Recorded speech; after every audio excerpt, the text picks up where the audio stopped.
Bonjour à tous. Aujourd'hui, je vais vous parler d'une dynamique de l'esprit humain qui me pèse vraiment au plus profond et qui est en lien évidemment avec la transmission qui est à offrir aux enfants aujourd'hui. C'est cet état d'esprit, cet tel égocentrisme de l'être humain qui croit que tout lui est dû en fait. C'est là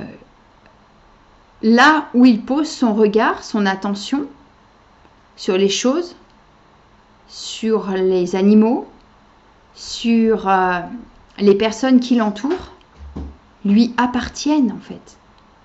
C'est ma voiture.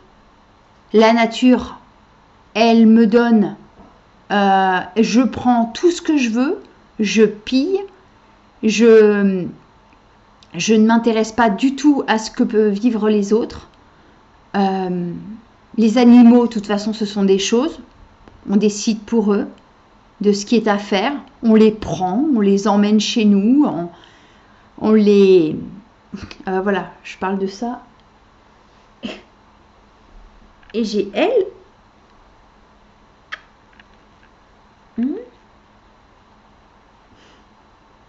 Qui s'est invitée dans notre vie à ses 15 jours. Parce qu'elle avait perdu sa maman. Donc on l'a soignée, on en a pris soin. Et ensuite, elle fera ce qu'elle voudra en fait, parce que sa vie lui appartient. Et c'est la même chose dans votre relation avec votre enfant, avec votre partenaire. C'est parce que vous êtes tellement persuadé qu'il est à vous et qu'il vous appartient, soit parce qu'il est en relation avec vous, soit parce que vous l'avez mis au monde,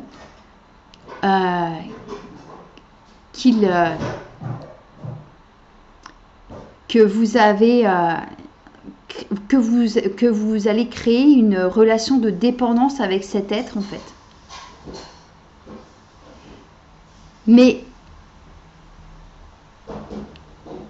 en fait, c'est un sujet tellement profond en fait. Je crois que je ne sais pas si vous vous rendez compte depuis d'où cela part en fait, ce besoin que l'autre, cette chose, cet animal, cette personne vous appartienne. Pourquoi vous avez besoin que des choses, des êtres vivants et des personnes vous appartiennent? C'est pas que vous les aimez, c'est simplement vous voulez qu'elles vous appartiennent parce que le jour où elles partent, alors là, vous vous mettez en colère. Donc c'est bien que ce n'est pas de l'amour, mais c'est de l'appartenance et de la dépendance.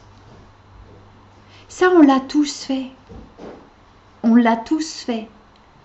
Aujourd'hui, ce n'est plus à en débattre. Simplement, aujourd'hui, il faut s'apercevoir jusqu'où l'être humain est allé avec cette croyance profonde en lui que tout lui appartient. Alors, on parle d'écologie, que les êtres humains voilà, sont irrespectueux de la nature et blablabla, et blablabla, et blablabla. Factuellement, c'est vrai, mais ce n'est pas en sanctionnant un comportement qu'on permettra à l'espèce humaine de grandir en conscience pour que le respect de la nature devienne j'allais dire une seconde nature, mais non, dans la nature intrinsèque de l'individu. Il ne faut pas le sanctionner de par ses actes, il faut l'aider à grandir. Et je parle du petit humain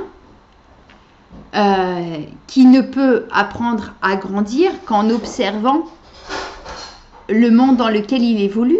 Aujourd'hui, pourquoi tous les enfants sont profondément irrespectueux du vivant? Mais parce qu'ils ne voient que ça. Ils ne voient que des parents qui les considèrent comme des choses. Ils voient des parents qui vont travailler pour gagner de l'argent, pour du prestige, de la reconnaissance, des amis, il faut en avoir le maximum, il faut gagner, il faut être le premier, il faut être compétitif, il faut avoir de la niaque, il faut en vouloir.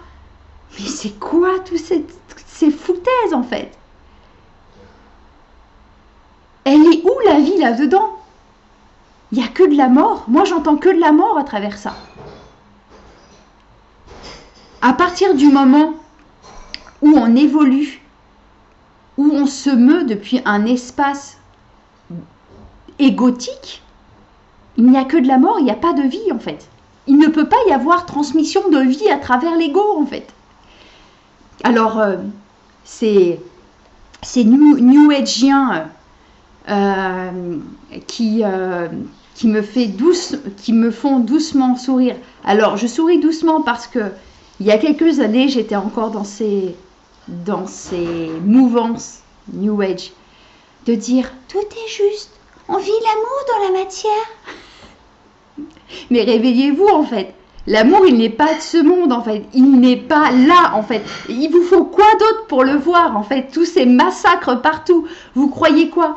Que tous ces massacres, cet irrespect, cette inconsidération, cette intolérance, cette haine profonde envers le vivant de la part de tous, et les premiers, le gouvernement, les politiques, mais ils ont une haine contre vous en fait. Ils ne vous veulent en rien du bien. Tout ce qu'ils veulent, c'est vous porter atteinte pour que vous puissiez servir leur cause en fait. Et je ne sais pas ce qu'il vous faut de plus pour vous réveiller en fait. Voir que vous êtes dans l'horreur. Et en fait, l'éveil, il n'est pas dans le fait d'avoir touché le tout, avoir rejoint l'unité avec la source. Parce que moi, si c'est ça, bah, je l'ai déjà rejoint en fait. Mais je crois que je ne l'ai jamais perdu. Et oui, j'ai vécu une expérience d'unité en 2019. Et je ne l'ai jamais exploité pour extorquer de l'argent aux gens. Et en fait, mon éveil s'est véritablement manifesté et finalisé de se manifester en 2020 quand j'ai rencontré mon partenaire actuel et qui m'a dit « Mais ouvre les yeux, regarde ce monde. On n'est pas dans un monde de bisounours en fait. L'amour que tu cherches partout dans le cœur des êtres humains en fait. Il n'est pas de ce monde en fait. Il n'est pas de ce monde. Ouvre les yeux. » Et je le remercie tous les jours. Parce que c'est ça le véritable éveil, entre guillemets. J'aime pas parler de mots parce que du coup, ça crée des constructions mentales et des images complètement absurdes. Mais il est là le véritable éveil, l'éveil à la vie en fait. D'accepter, de regarder en face là où on en est en fait. Et c'est profondément, alors profondément attristant en fait. Je suis profondément dégoûtée de voir tout ce désamour pour le vivant tous les jours.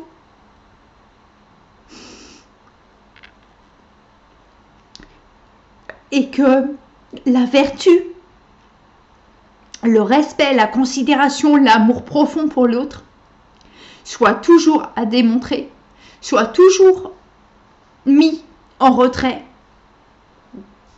soit toujours bafoué pour des principes de mort, pour des principes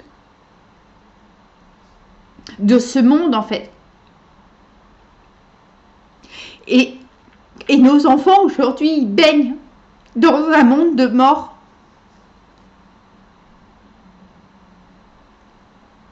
Nos enfants, ils viennent à peine au monde que déjà, on les injecte avec ces produits toxiques uniquement pour les défracter, pour les déconnecter de leur cœur, de leur conscience profonde d'être un être divin.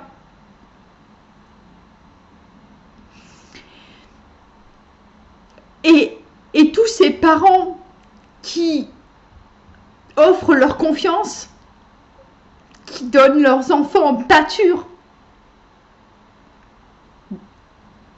comme si c'est de la chair à canon en fait pour tous ces politiciens, ce gouvernement qui n'en ont que faire de vos enfants. Ils en ont strictement rien à faire. Tout ce qu'ils veulent, c'est que ce soit de bons soldats conditionnés avec une pensée unique et surtout qu'il n'y ait aucune dissidence. Parce que comprenez bien que la moindre dissidence, la moindre conscientisation de ce qu'est ce monde est un réel danger en fait.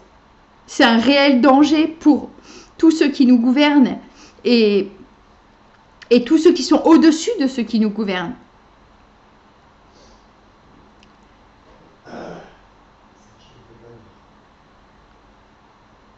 Et aujourd'hui, les enfants,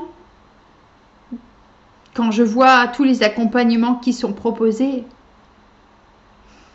tous ces parents qui sont démunis, désabusés, qui n'ont plus aucun moyen de faire autrement, mais parce qu'eux-mêmes sont dans la même dynamique en fait.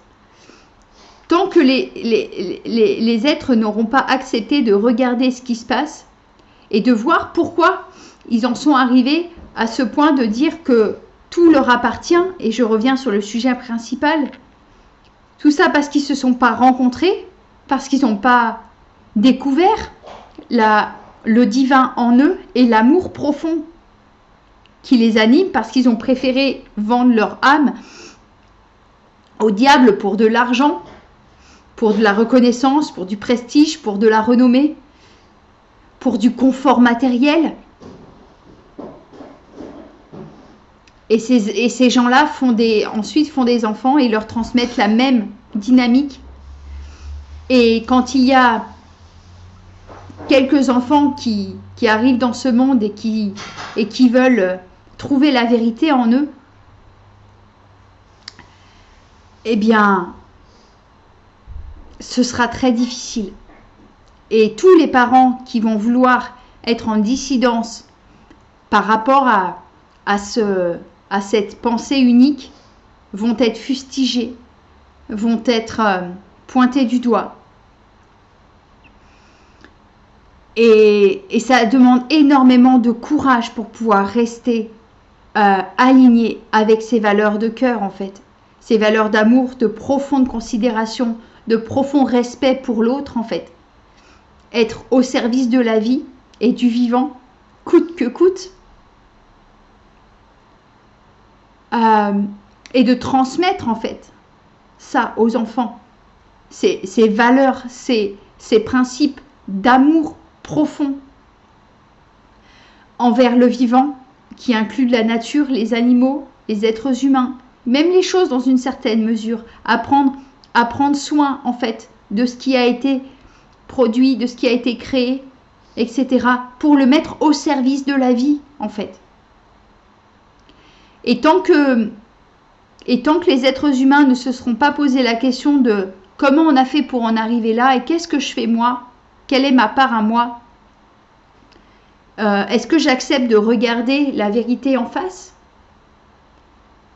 et pourquoi est-ce que je considère l'autre comme m'appartenant ou au contraire profondément différent de moi. C'est parce que je suis encore séparée, je suis complètement déconnectée de mon cœur en fait, et de l'amour que je suis, parce que je ne peux pas aimer quiconque tant que je ne me suis pas vue, rencontrée et aimée en fait. Et que j'ai retrouvé cette part divine à l'intérieur de moi. Voilà ce que j'avais à déposer là aujourd'hui. Bah, comme dans mes dernières vidéos, je vous invite à réagir si vous le souhaitez, à poser des questions. Voilà. Allez, belle journée, beau dimanche à tout le monde.